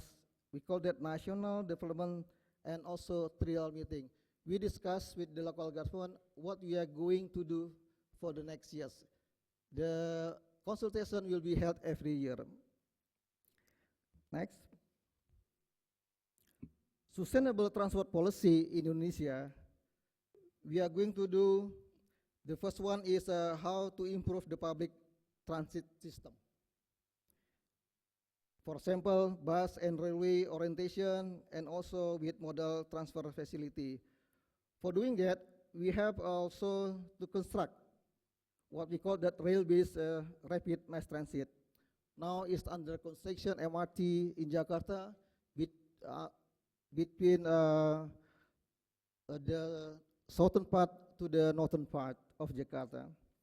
And also in next future, we are going to build LRT in Palembang, in Jakarta, and also in Bandung. And also, we are going to build urban rail in 10 metropolitan cities. For example, Batam, Medan, Palembang, and so on and so on. And also, we are going to develop BRT in 34 major cities. And then after that, we have to enlarge the capacity, the quality of city road. We are going to enlarge the ratio of urban road minimum 10% of area to the efficient possibility. And also we are going to develop the capacity and quality of the road, and so on and so on. Next. The next policy is we are going to construct of the rail-based mass transit rapidly among others MRT in Greater Jakarta and Jabodetabek Railway overpass circular line, as well as LRT, monorail, and tram. In urban rail development in 10 metropolitan cities, I mentioned before Batam, Medan, Palembang, and so on and so on. Next. And then we are going to develop BRT in 34 large cities, include Medan, Pekanbaru, Batam, Padang, Palembang, and so on and so on. And after that, now we are thinking about how to provide kind of provision of funding subsidy, because until now we have difficulty to maintain how to operate the bus BRT, what we have delivery to all the cities. Next. I think I have to skip this one. Next. The needs of urban transport infrastructure, I think we have to build the BRT infrastructure in order to support the mass transit, and also we are going to build the rail-based mass transit infrastructure. And also we are trying to develop the road network in city, but at least it is not a good choice because it is not easy for us to acquire the line in the city because they are very, very expensive. Next. Next, I think. Sip, yeah. And also, in the Jabodetabek approach for the rail and road-based public mass transit, we are going to solve the bottleneck system capacity. What are you going to do? One is we are going to increase the number of operating BRT buses. And then after that, enhance full factor to draw passenger to public transport. We are going to construct of the first MRT line between Lebak Bulus and Kota. And after that, in order to relocate terminal facility for intercity express services, we are going to integrate transport terminal and train of city center. For example, Pulau Gerbang intercity bus terminal. And then you know that now we have a regulatory body. We have a BBGT, Badan Pengelola Jalan Tol. This is related to the toll road. And also managing demand through push, we are going to build the motorcycle ban at road section, and after that we have to prepare for congestion charging implementation. Next, this case of urban agglomeration in Jabodetabek area. We have 6 agglomeration city in Indonesia. One in Jabodetabek, and then another one is Medan in surrounding area, Surabaya in surrounding area, Bandung also, Makassar, and Denpasar. You see, in case in Jabodetabek area, you know that we have a big homework. You can see there is a congestion cost in it. In here, operation cost of congestion right now almost achieve 70.2 trillion rupiah per year. This is equal with 12 billion US dollar. And also full inefficiency achieve around 10 trillion rupiah per year. This is equal to 8 billion US dollar. So I think this is our homework, how to reduce the fuel inefficiency and also cost of traffic congestion in Jabodetabek area. That's why we are trying to build a mass transportation in Jakarta, such as MRT, LRT, and also full BRT. Next. Okay, this is, okay, I'm trying.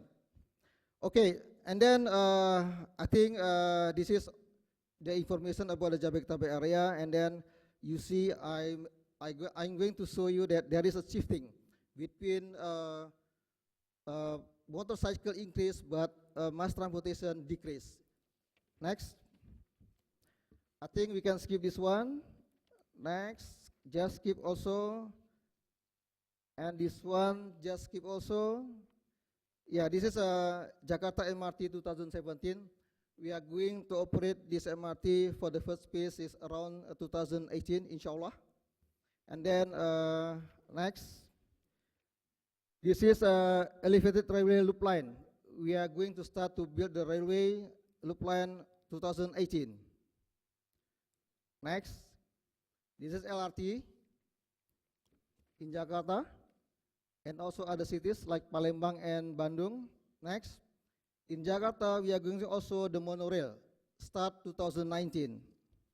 Next, this is the supporting mass transit development. We have a pilot project in Bogor, Park and Ride, the bottom side in left. And also, we have also parking meter in Bandung. This is the first time in Indonesia. And also, we are going to integrate bit among the mode of transportation like inland waterways and land transportation.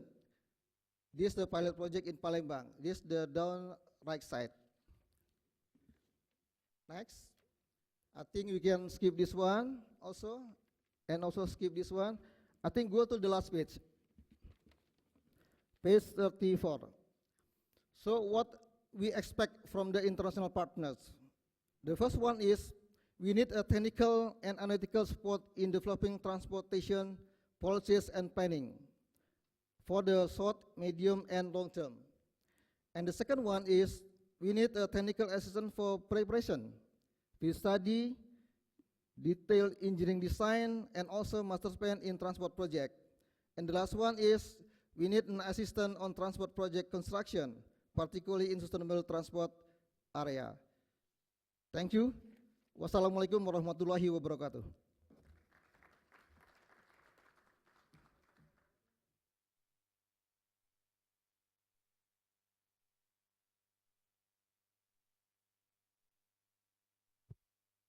Anybody can advise if this is working or not? No? We have to speak from there? Is it working now? Okay. So I really want to maybe apologize and thank you. You have been a beautiful, patient audience. We exceeded the time by 10 minutes because remember we started 10 minutes late. And we want to respect your patience and presence and maybe skip further internal discussion among the panel members and open the floor for the audience if they have any question for any of the panel members. Is that fair? Okay. So, please, I don't know if there is any microphone around, but if anybody has any question, if you still have the patience to bear with us, yes, it would be nice to have some lights also on the audience. Yes, there is a question at the front here, please. Please briefly introduce yourself and if you want to direct your question to any specific panel member or in general. Thank you.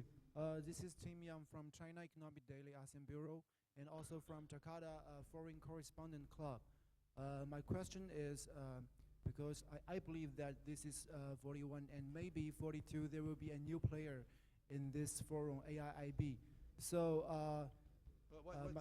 can you turn up the sound? Hello? Yeah, okay. Okay. Start again? Yes. Okay. This is Tim Yang from China Economic Daily ASEAN Bureau and also from Jakarta Foreign Correspondent Club. My question is that maybe next year there will be a new player in this conference, AIIB. So the question will be, if we focus Indonesia, so what might be the ADB and WBNGs and all the multilateral funding system to the suggestion to cooperate more on the climate friendly transportation here in Indonesia? Because we just know that AIIB and ADB are joined hands to have the first loan to Pakistan, and it happened to be a toll road project. So this is the first question. The second might be a little bit tougher because I have a confession to make is when Dr. Nancy is saying about action, actually I go to JCC this morning by taxi, which is not so climate friendly comparing to the bicycles and public transportation. Even today is a car-free day in Jakarta. So, and I propose this question to other people, whether you will use electronic bicycles here in Jakarta. They said it might be fail because the petroleum is the price is very low, and the electronic bicycle, the speed is comparatively slow. So here's a question: is that the consumer habits is kind of like difficult to change, and what might be because we have talking about how to build new climate transportation system, how to make the efficiency of the existing ones, which should we pay more attention to, the new one and the existing one? Thank you. Thank you very much. I think there is a problem in the echo of the sound. I mean, the colleague was very clear and spoke very clearly, but we on the panel here were not able to catch most of the. I'm trying to. Yeah, this one actually helps if you can put this on, even if using your own language of English. So let us try to take one or more, two more questions, and then we will come back to the answers. Yes, over there, please.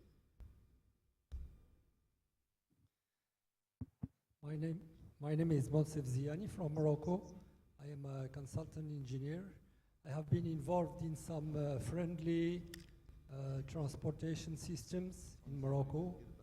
And I would like to mention that the lesson we have now from the Moroccan experience is that it's more and more easy to find financing to construct, to make new friendly climate transportation, but it is more difficult to run them because we are in developing countries with with population unable to afford high prices.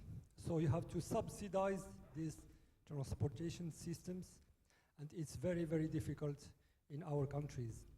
And the governments are not always ready to subsidize this friendly transportation system in the cities.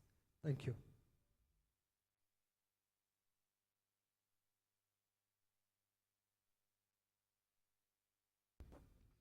So thank you very much again. Let's try to answer the first two questions. The first one, I think, if I were able to catch, the first part of the question was about AIIB as a new development bank coming to the development community, and what role maybe by next year they will be here. I think I already understand from my part that they've already engaging in partnerships. Some actually have already signed formal MOUs about co-financing and partnership on knowledge events and knowledge and development issues. And maybe maybe ADB or World Bank can say a few words. I know there have been some early contacts. From IDB side, we have already contacted them, and we are, as we discussed with them, we also are an infrastructure bank, but without the title, because we, as I said in my introductory remarks, 90% of IDB financing goes to infrastructure. So we expect to have a major collaboration with the AIIB, not only on transport, but on all the infrastructure sector that they will focus on.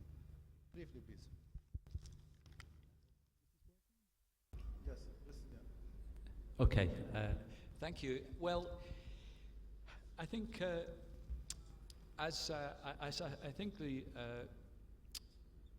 commenter was referring to, in the case of Asian Development Bank, the two presidents signed a memorandum of understanding at our annual meeting in Frankfurt last week, pledging to work in cooperation. Following this first project in Pakistan, which is in final stages of preparation, we are expecting there to be an expansion of cooperation. But at this stage, I think that probably it's fair to say that we're still waiting for AIIB to complete the process of recruiting its own staff. And it's when it has its full staff, it will become clearer the sorts of areas that it considers priority. It might have a choice to enter certain sectors as a lead lender, or it may, I think there have been some expectations that it may initially do, to some extent, co-financing of projects. So, based on what I mentioned in my presentation earlier, my expectation would be that for a new bank, in order that's aiming to be prudent in its approach to lending, it might have merit in starting with simpler projects, or starting with projects where they have partners such as ADB, where they may have be able to put heads together and work jointly on the complexity. Some of the projects we've been talking about today have a high level of complexity, but until they have completed recruitment of staff and indicated their operational priorities, this is just some thoughts, and we'll have to wait and see. From the ADB side, we certainly look forward to cooperating with them. Nancy? From the World Bank Group point of view, as you may know, we are already working with the IEB in the context of the Global Infrastructure Facility. Very importantly, we consider this bank as a very important partner going forward, and we very much embrace the idea of expanding the current multilateral development group to include the EIB going forward.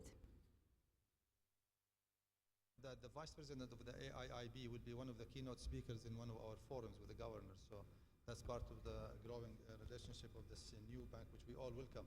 I think, Courtney, you want to take try on the second question? Thank you. The question was like that it's increasingly easy to get the funding to build the sustainable transport infrastructure, but then how do we maintain it? And I think that this goes back to what a number of speakers have been talking about system change. So if we take the old system, which is, you could say, the car-dependent paradigm, and if you look at how government funding has been directed, like government funding has been directed to building the infrastructure, the government funding is directed to pay for the people being killed in transport. Relatively little has been said about road safety in the panel today, but it is a big problem as well. We also know that currently there's still $500 billion being paid to subsidize the car drivers through fuel subsidies. So the challenge is that if we talk about system change and about transforming the transport system in terms of modal shift, we also need to change the way that the transport sector is being financed. We need to look at the incentives and the disincentives. This is where I think that Nancy spoke about the need for carbon pricing. It is clear that we need to look at, if people are behaving in an unsustainable manner from the perspective of climate, we need to make certain that there is a price on this. And at the same time, the revenues coming from that can then also be used to subsidize and to provide the subsidies. But I think it is key that any government which is engaging in building sustainable transport infrastructure and services needs to think this through and say, like, how can we afford to run it? The city where I live, in Shanghai, they have a very simple measure. They say that we have a vehicle quota, so that means that each month only 7,000 new vehicles can enter the road. And in order to get a car, you need to first buy the license. This auction generates $1 billion a year. So in a city like Shanghai, so if you consider that you have $1 billion a year, you can do a lot in terms of also to provide incentives to public transport. So system change in terms of modal shift needs to be accompanied by system change in the way that we are financing the entire transport system. Thank you very much. I know, again, I'm sorry we are encroaching on the time of other events around, and anybody has any further question before we close? Yes, the last question coming from the last row, please. Hi, my name is Yoga from ITDP. I actually have a question for Dr. Walid. Also, as a moderator, also as the representative from the IDB. Well, basically, I just want to, find out like what's the, the outcome of this seminar or this event can lead or direct the new investment portfolio for the IDB, especially on the urban transport sector. Thank you. The outcome of this event, you said? You mean the Yeah, seminar? this very event. Like how Okay, well, would you see this will change the direction of IDB investment? Yes, actually, this was going to lead me to asking each panel member at the end to give 1 minute takeaway or main outcome, and how will change the way they do their normal business from within their institution. And maybe I can start with this, since the question was addressed to me, to not give the impression that I'm avoiding the question. Definitely, as I said, IDB already allocates 90% to infrastructure. Of that, 35% goes to transport, but not any transport. As we all heard, approach needs to be changed. We need now to pay more attention to a holistic approach to transport and mobility instead of individual project-wise approach, paying more attention to sectors within the transport, the model shift, attaining basically safety, inclusiveness, efficiency, and access. All these are balancing, sometimes competing objectives that need to be put together in a coherent policy, which we are now finalizing for the transport, like all other MDBs. But I don't want to take too much of my time, but the financing, of course, as we said, eventually we will continue to finance building roads. We are not saying that, much like in the discussion in the energy about financing fossil fuel or coal and their impact on the climate. In transport, we will continue to see 57 countries that are member of IDB. 28 of them are least developed member country in the classification of the United Nations. All of them has very large deficit in infrastructure, especially in transport. Their access to transport services is extremely low. So we will continue to address those needs, which normally require soft loans and concessional resources, but we will have to make shifts in other countries that are more developed and have different challenges in transport and mobility, especially when it comes to climate. But maybe 1 minute by each panelist to see how will this seminar to answer the question, and we can use that to answer the question and wrap up the seminar one by one, starting from you, Terrell.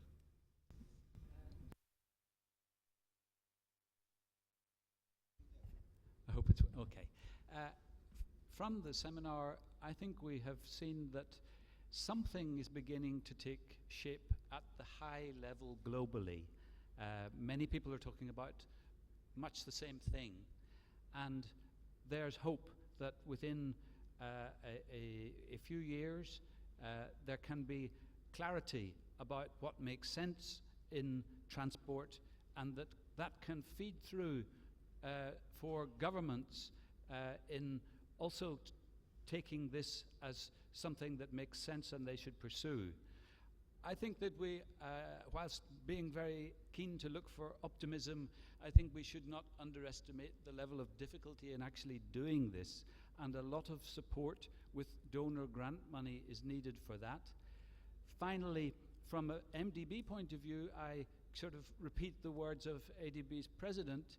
He wants our bank to become faster, bigger, and better. Many of the countries are tired of the bureaucracy of MDBs. They want them to move quickly, otherwise they don't want to borrow from those banks. We need to scale up the financing with more ambitious models, as I mentioned in my presentation, and we need to improve the quality, focusing on the sustainable types of transport. Thank you. Will the World Bank change? Of course. Three messages. One is the importance of the global engagement and the need of a vision and program of action and coalition. I think, although we didn't have the chance to really interact on this, we very much believe that this is the way forward, and we will hear more over the coming months on that. In terms of the portfolio is very much an access portfolio. So most of what we do support Goal 1. Clearly, if we want to be implementing the SDG and the climate targets, we need to move towards goal 2, 3, and 4. That will have major implication on the portfolio in terms of mostly addressing the policy agenda. We talked about efficiency, we talk about safety, we talk about fossil fuel reform. This is the future. And then finally, in Paris, the World Bank, as many other MDBs, have actually committed to increase significantly the share of their portfolio that will generate mitigation and adaptation benefits. That has implication in terms of moving away from traditional road financing towards doing more of the urban mobility, that is a very complex area, more of railway, etc., etc. So yes, going forward, there will be major changes. Thank you. Colin? I mentioned green shoots, and I think that I would like to see the Islamic Development Bank become the gardener of the region and to look after the green shoots in the region. We know that things are possible. It has been demonstrated. So please make certain that this grows up. It was very interesting to hear that the Islamic Development Bank adopted the first program loan this morning on sustainable urban transport. So it means that they are moving beyond project to programs. But I think that the bigger challenge is how can we use MDB money to leverage private sector money and money from institutional investors. Currently, institutional investors invest less than 1% in infrastructure. If we want to be successful in implementing this ambitious agenda that I think that we roughly all agree on, if we are not able to broaden finance, MDBs fund up to 3 or 4% of the finance need. So we really need to use MDB money in a different way to bring the others on board. Thank you. Bambang, your 1 minute take. Thank you.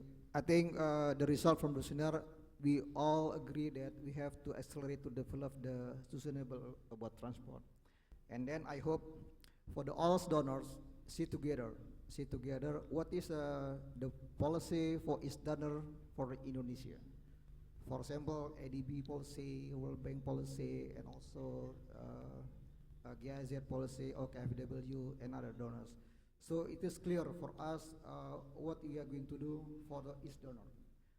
For example, I asked the ADB, go to Sumatra, something like that. And also JICA in Java area, and also World Bank maybe for the East Java, and other donors maybe for other region. It is impossible. All donors go for the same place. Yeah. That's, I hope that from our seminar here, it is clear enough for me what is going to do for each donor for next. Thank you very much. Thank you. Manfred, you need to press the button to... Yes. I do think...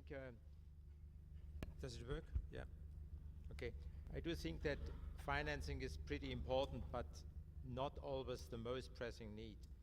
And that we need from the partner organizations, from the partner countries, a clear national urban transport policy, as I've mentioned in my presentation. After that, underlying financing framework so that the required changes can be made. As well, we need charging policies because the cars are not yet sufficiently charged. Let's look at fuel prices, let's look at parking fees and so on. So we need a proper charging policy. And finally, of course, political, bold decisions. Without clear and bold decisions, we cannot achieve the scenario Connie Huizinga has been pointed out. How to achieve a 1.7 degree scenario, it's extremely difficult. And nobody has designed yet that system. We have to do that over the years, but that's pretty difficult. And therefore, we need that full chain towards sustainable urban transport. Thank you. Thank you very much. Thank you very much for everyone for coming. I first will really remind you to take this brochure, which has more detailed information about the speakers, their institutions, their websites, which you can have access for more information. So please join me to thank the panel, and we would like also in return to thank you for your patience and for your presence. Thank you very much.